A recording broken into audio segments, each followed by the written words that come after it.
ఈ కడప టౌన్‌కి ఎవరైతే కడప పార్లమెంట్ అభ్యర్థి శ్రీనివాసరెడ్డి ఉన్నాడో, వారి భార్య మాధవి గారిని ప్రకటించడం జరిగింది. అక్కడ ఒక ముస్లిం పాపులేషన్ ఎక్కువ ఉంది. ముస్లిం అభ్యర్థి అంజన్ బాషా మంత్రి గారు ఉన్నారు. ఇక్కడ ఏ మేరకు అవసరం ఈసారి గెలిచి ఇక్కడ తెలుగుదేశానికి బహుమతి ఇచ్చానే వారు పెద్ద ఎత్తున చెప్పుకోవడం జరుగుతుంది. నేనేమంటే ముస్లిమ్స్కే అక్కడ ఎక్కువ ఇయర్స్ నుంచి కూడా ఎమ్మెల్యేలుగా చూస్తున్నాం. అంటే ఇప్పుడు అంజద్ బాషా గారు కావచ్చు, తర్వాత అంతకుముందు కాంగ్రెస్ పార్టీలో కూడా ముస్లింగానే ఉన్నటువంటి వ్యక్తులను చూసినాం.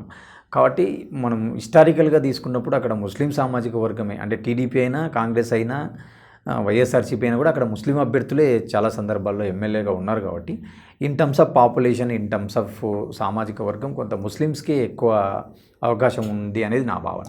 ఈ వీరశివారెడ్డి అని చెప్పేసి అని కర్నూలు కడప తెలుగుదేశం పార్టీ అధ్యక్షుడిగా ఉండి, అంటే జిల్లా అధ్యక్షుడిగా ఉన్నప్పుడు మునుపెన్నడు లేని విధంగా అప్పుడు 5, 6 స్థానాల్లో గెలవడం జరిగింది. ఐ థింక్ 6 స్థానాలు రాజశేఖర రెడ్డి గారి హవా నడిచే సందర్భంలో వారు అధ్యక్షులుగా ఉండి అక్కడ తెలుగుదేశం జెండానే 6 అభ్యర్థులను గెలిపించడం జరిగింది.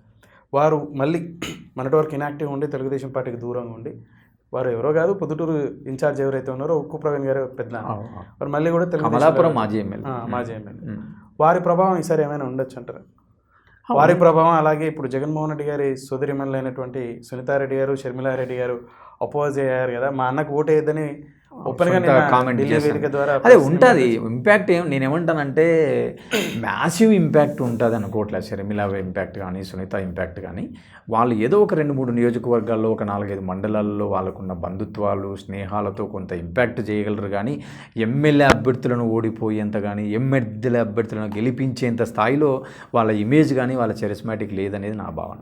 అదే నేనేమంటే అదే అంటున్నా, కొన్ని మండలాల్లో ఏమన్నా చీల్చగలరు. అంటే ఇప్పుడు కమలాపురం నియోజకవర్గం లేదా పులివెందల్లో ఒక 2-3 ఏదైనా మండలాలలో బంధుత్వాలు, జమ్మలమడుగు సైడ్ ఏదైనా ఒక ఎర్రగుంట్ల కానీ కొండాపురం మండలాలలో ఉండే బంధుత్వాలు, ఇటు సైడ్ కమలాపురం నియోజకవర్గం, అట్లా కొన్ని మండలాలలో వాళ్ళు ఏమైనా బంధుత్వాలు ఉండడం వల్ల చీల్చగలరు. కానీ నియోజకవర్గ స్థాయిలో గెలుపోటములను శాసిస్తారని అయితే నేను అనుకోవడం. ఈ మైదుకూరు పరిస్థితి, పుట్టా సుధాకర్ యాదవ్ గారు 2 సార్లు పోటీ చేసి తెలుగుదేశం నుంచి ఓడిపోవడం జరిగింది. టీటీడీ మాజీ చైర్మన్, అలాగే యనమల గారి వియ్యంకుడు.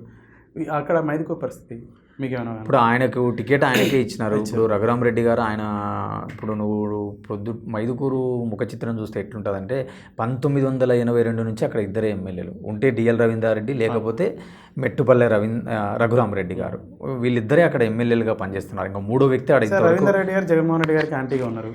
అదే అంటనా. ఇప్పుడు ఆయన ఏంటంటే 2019లో ఆయన కొంత జగన్మోహన్ రెడ్డి గారికి మద్దతు ఇవ్వడం జరిగింది. ఈరోజు ఆయన సైలెంట్గా ఉంటారా, లేకుంటే బహిరంగంగా టీడీపీకి మద్దతు ప్రకటిస్తారా? ఇప్పుడు షర్మిల కూడా ఆయన ఇంటికి పోవడం జరిగింది కదా, షర్మిల కూడా కలవడం జరిగింది. కానీ ఆయన బహిరంగంగా ఎక్కడ ఇంకా మద్దతు ప్రకటించాలి. అదే నేను ఏమంటానంటే, కొన్ని స్థానాలను మనం అభ్యర్థులను ప్రకటించిన తర్వాత బేస్డ్ ఆన్ కొన్ని అజంప్షన్స్తో మాట్లాడడం కంటే కొంత డెసిషన్స్ వచ్చినాక మాట్లాడితే బాగుంటుంది. సరే, ఓవరాల్గా తీసుకుంటే రాయలసీమ గతంలో 49 స్థానాలు వచ్చినాయి కదా, ఈసారి ఒక 15-20 స్థానాల్లో ఏమైనా తెలుగుదేశానికి అవకాశం ఉందంటే? అదే నేను అంటున్నాను కదా ఇందాక, అనంతపురంలో ఒక 7 వేసుకున్నా, కర్నూలులో ఒక 4 అనుకున్నా, తర్వాత 6 అనుకున్నాం, మనం 3 అనుకున్నాం కదా, 6 ఒక 7 తీసుకుంటే 13 స్థానాలు అవుతున్నాయి అక్కడ.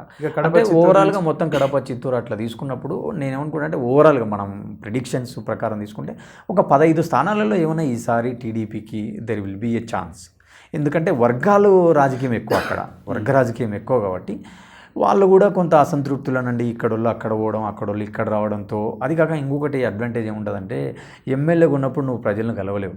ప్రతిపక్ష నాయకుడిగా ఉన్నప్పుడే నువ్వు ఎమ్మెల్యేలను కలవడం, వాళ్ళ ఇళ్ళకు పోవడం, సావుకు పోవడం, పెళ్ళికి పోవడం, ఫంక్షన్లకు పోవడంతో కొంత ర్యాపట్ వస్తుంది ప్రతిపక్ష అభ్యర్థులకు. సో దానివల్ల వర్గాల వల్ల నేను ఈ యాంగిల్లో కొంత అసెస్ చేస్తున్నాను, ఒక 15 స్థానాలు రావచ్చు అని.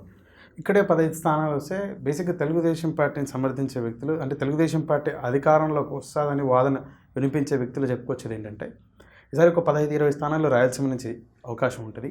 గుంటూరు, కృష్ణా జిల్లాల నుంచి మెజార్టీ స్థానాలు 25 నుంచి 30 పైచిలుకున్నటువంటి 33, 34, ఐ థింక్ 34 స్థానాలు ఉన్నాయనుకుంటా 2 జిల్లాలను కలిపి. అక్కడ ఈసారి ఒక 25 పైగా తెలుగుదేశానికి వచ్చే అవకాశం ఉంది. ఏదైతే అమరావతిని షిఫ్ట్ చేశారో ఆ అంశం కారణం చేత అని చెప్పేసి. శ్రీకాకుళం, విశాఖపట్నం తీసుకున్న, విజయనగరం తీసుకున్న, అక్కడ కొన్ని స్థానాలు వస్తాయి.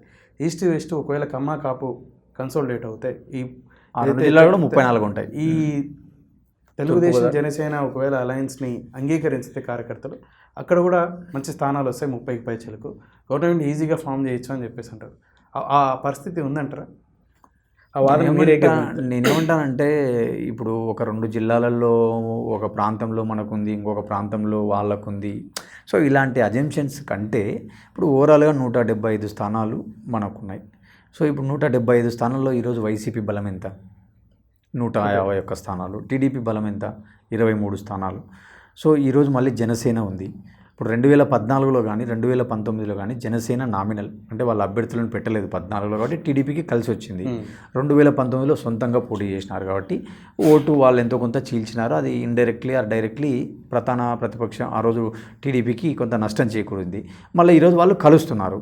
అంటే వీళ్ళకు 41 + 7 వీళ్ళకు 48 ఉంది, వీళ్ళకి 51% ఉంది. అంటే డిఫరెన్స్ ఎంత ఉంది అంటే 4% డిఫరెన్స్ ఉంది, మ్యాక్సిమం 3 to 4%. దాంతోపాటు వీళ్ళు ఏమనుకుంటున్నారు, ప్రజా వ్యతిరేక ఓటు మాకు కన్సాలిడేట్ అవుతుంది అనుకుంటున్నారు వీళ్ళు.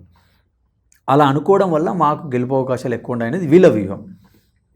వేరే అధికార పార్టీ ఏం ఆలోచిస్తుంది, లక్షల కోట్ల రూపాయలు మేము డీబీటీలలో ఇచ్చినాం, 32 లక్షల మందికి ఇల్లులు ఇచ్చినాం, 69 లక్షల మందికి పింఛన్లు ఇచ్చినాం, 32 లక్షల మందికి ఇల్లు ఇచ్చారు, నిజమా?